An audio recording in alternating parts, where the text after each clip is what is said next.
ॐ सहना भवतु सहनौ भुनक्तु सह वीर्यं करवावहि तेजस्विनावदितमस्तु मा विद्विषावहै।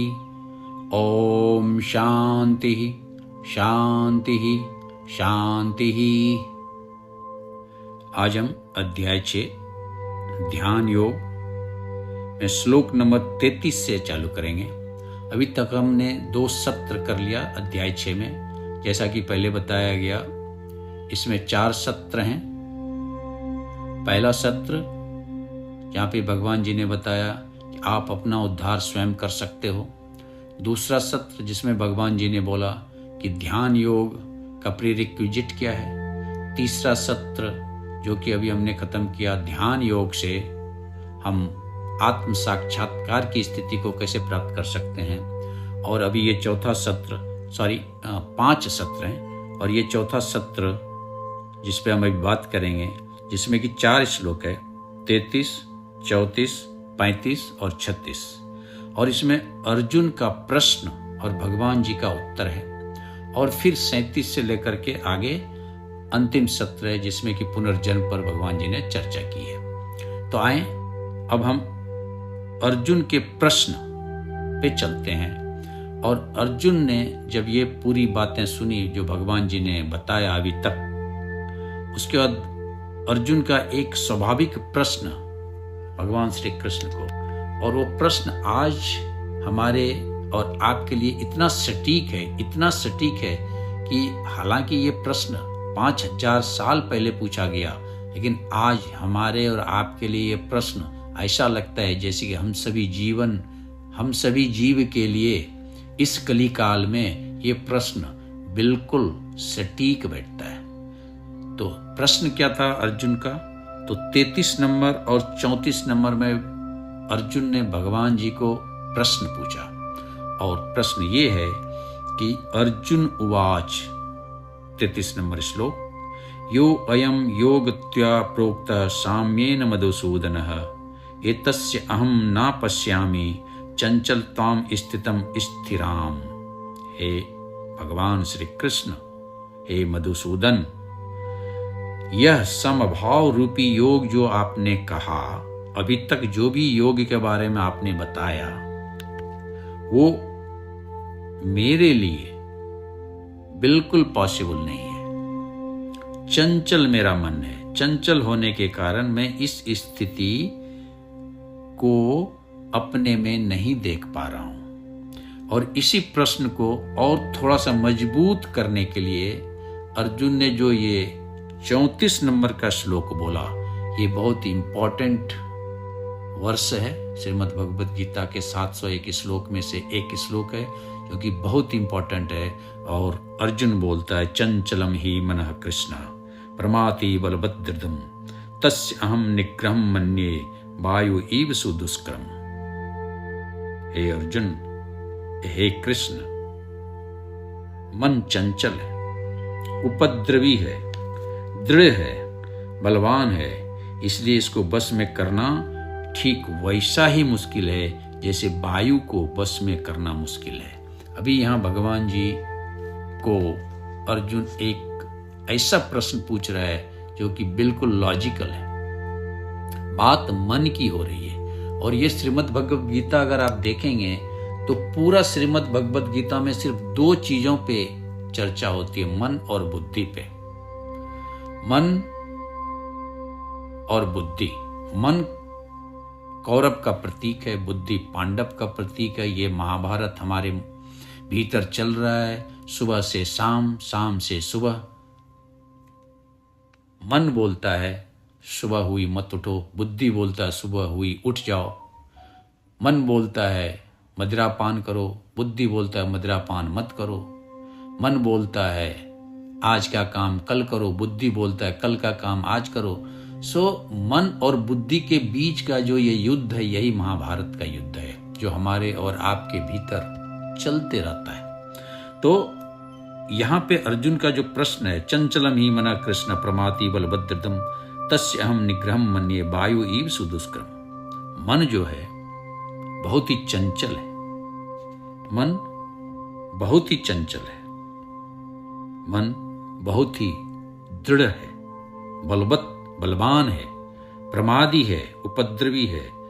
इसलिए इस मन को निग्रह करना, इस मन को कंट्रोल करना, इस मन को काबू में करना हमारे लिए और आपके लिए ठीक उसी तरह है जैसे वायु को काबू में करना।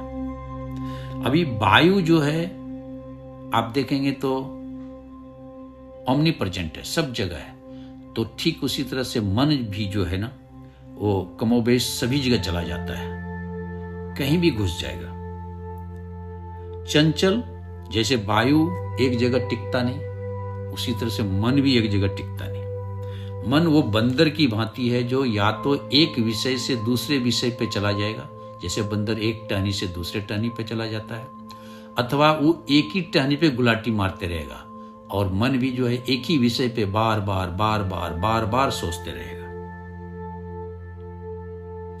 मन उस बर्फ के गोले की तरह है, उस बर्फ की तरह है जो एक पहाड़ से गिरता तो एक बर्फ है, लेकिन जब वो जमीन पे पड़ता तो उसके हजारों टुकड़े हो जाते हैं। ठीक उसी तरह से मन में एक विचार शुरू होगा, और अगर आप उसे समय पे रोकते नहीं हैं, अगर आप उसे बुद्धि के द्वारा संयमित नहीं करते हैं, तो धीरे धीरे वो एक विचार हजारों विचारों में बदल जाएंगे, एक इच्छा हजारों इच्छाओं में बदल जाएंगी, एक आकांक्षा हजारों आकांक्षाओं में बदल जाएगी, एक तृष्णा हजारों तृष्णा में बदल जाएगी, एक क्रोध हजारों क्रोध का रूप ले लेगा, एक काम हजारों काम का रूप ले लेगा। और फिर निग्रह करना ऑलमोस्ट नॉट पॉसिबल, इम्पॉसिबल। ठीक उसी तरह से जिस तरह से कि अगर आप बर्फ के गोले को संभाल के नहीं रखते हैं, अगर वो गिर जाता है तो जमीन पे उसके हजारों टुकड़े हो जाते हैं। ठीक उसी तरह से अगर मन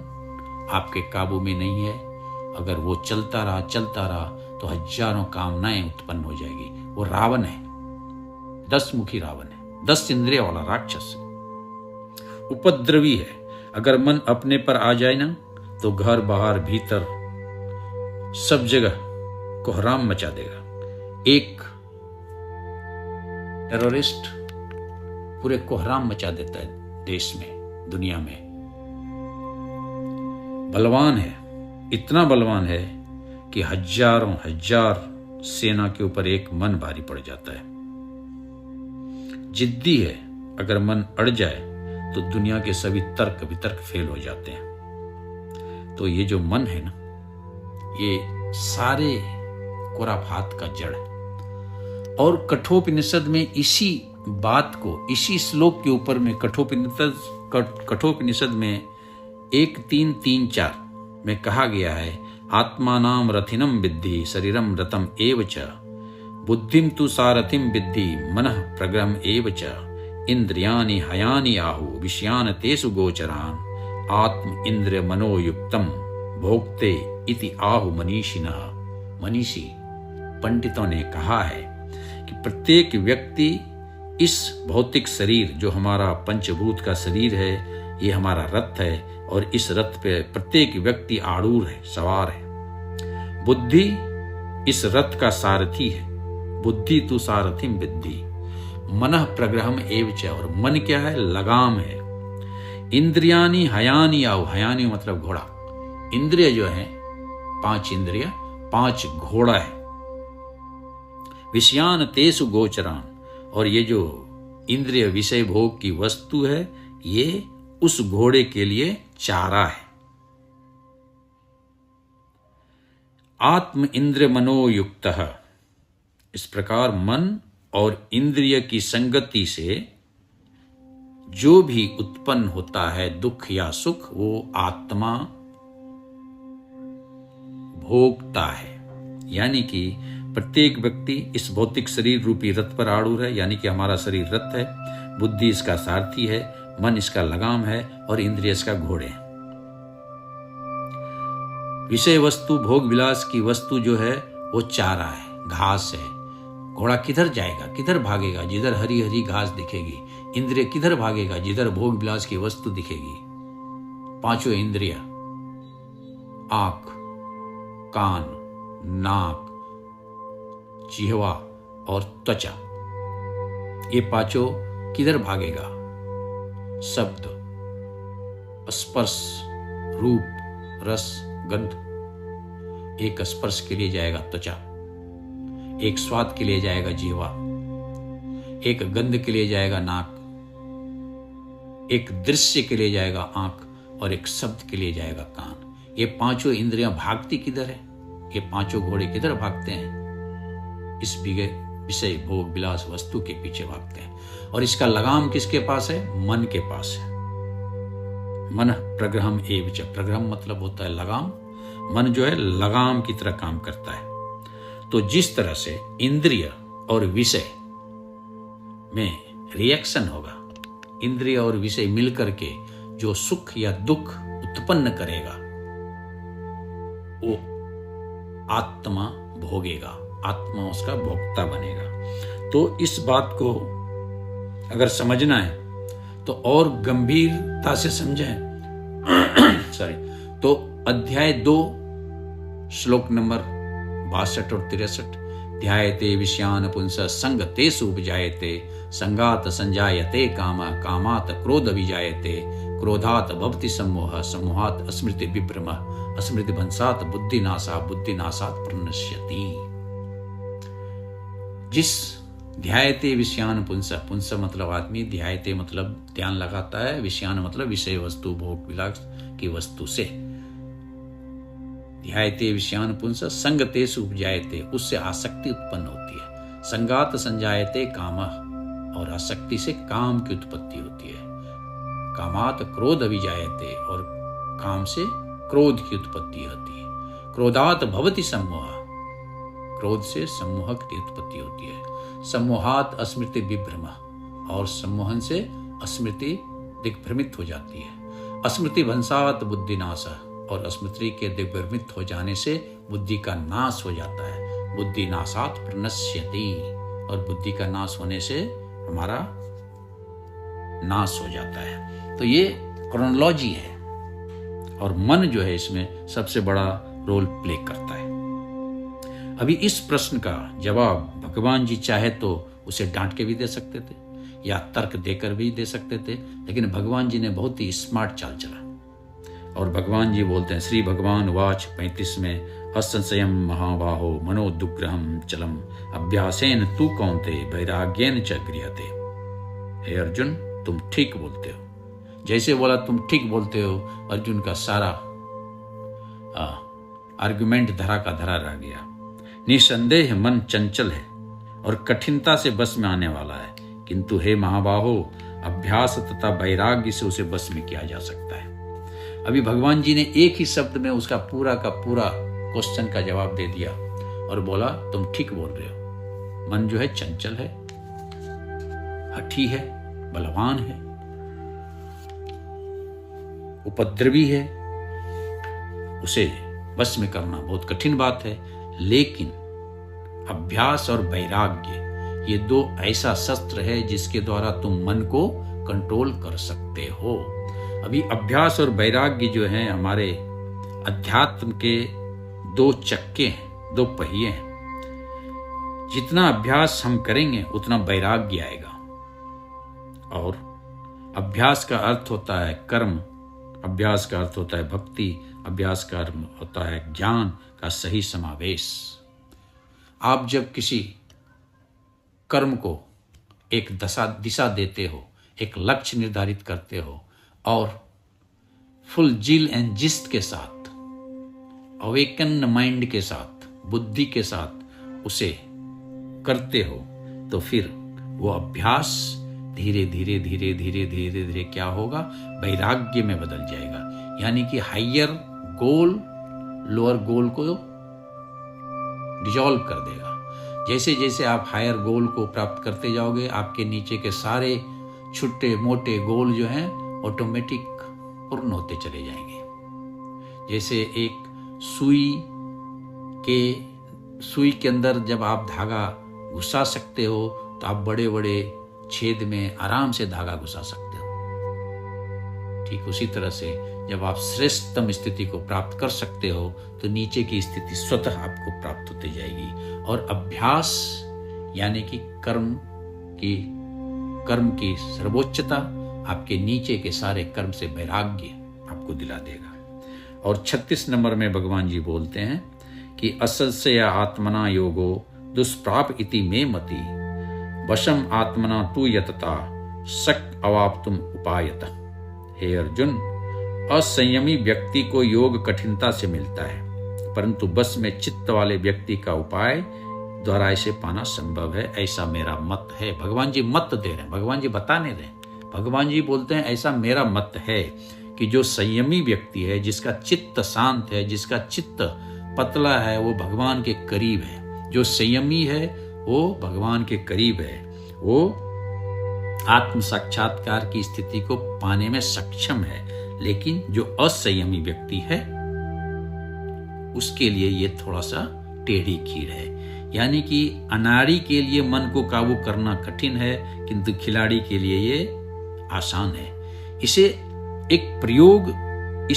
लिए एक प्रयोग किया गया यूरोप में। एक स्कूल में 2 क्लास में एक ही क्लास के बच्चे को बैठाया गया और एक ही क्वेश्चन पेपर सेट किया गया। लेकिन एक क्लास में जाकर के टीचर ने बोला आज का प्रश्न बहुत ही हार्ड हमने सेट किया है, और दूसरे क्लास में उसी क्लास का जो आधा बच्चा वहां बैठा था उसको बोला आज का प्रश्न हमने बहुत इजी सेट किया है। और जब परीक्षा खत्म हुई तो आश्चर्य होगा ये जान करके कि जिस क्लास में टीचर ने बोला था कि आज का प्रश्न बहुत कठिन है, वहां पे अच्छे विद्यार्थी बैठे थे, फिर भी वो अच्छे नंबर नहीं ला पाए। लेकिन जिस क्लास में टीचर ने बोला था कि आज का प्रश्न बहुत सरल है, वहां पे बहुत विद्यार्थी जो कि बहुत अच्छे नहीं थे पढ़ने में, फिर भी उसका उत्तर 100% ठीक था। इसका क्या मतलब हुआ कि mental state of mind determines the result of the कर्म, मोर और लेस। जब बार बार यह हमारे दिमाग में डाली जाती है कि आप ये कर सकते हो तो हम कर लेते हैं। जब बार बार हमारे दिमाग में ये डाली जाती है कि आप ये नहीं कर सकते हो तो हम ये नहीं कर सकते हैं। कहने का मतलब हुआ कि मन को काबू करना यानी ये अभ्यास और वैराग्य का ही काम है। इस तरह से 4 श्लोक के द्वारा भगवान जी ने और अर्जुन ने 2 प्रश्न और भगवान जी ने 2 उत्तर दिए। और इसके आगे अब अंतिम सत्र हम करेंगे अगले सत्र में। तब तक के लिए ओम पूर्णमद पूर्णमिदं पूर्णात् पूर्णमुदच्यते पूर्णस्य पूर्णमादाय पूर्णमेवावशिष्यते। ओम शांति शांति शांति। धन्यवाद।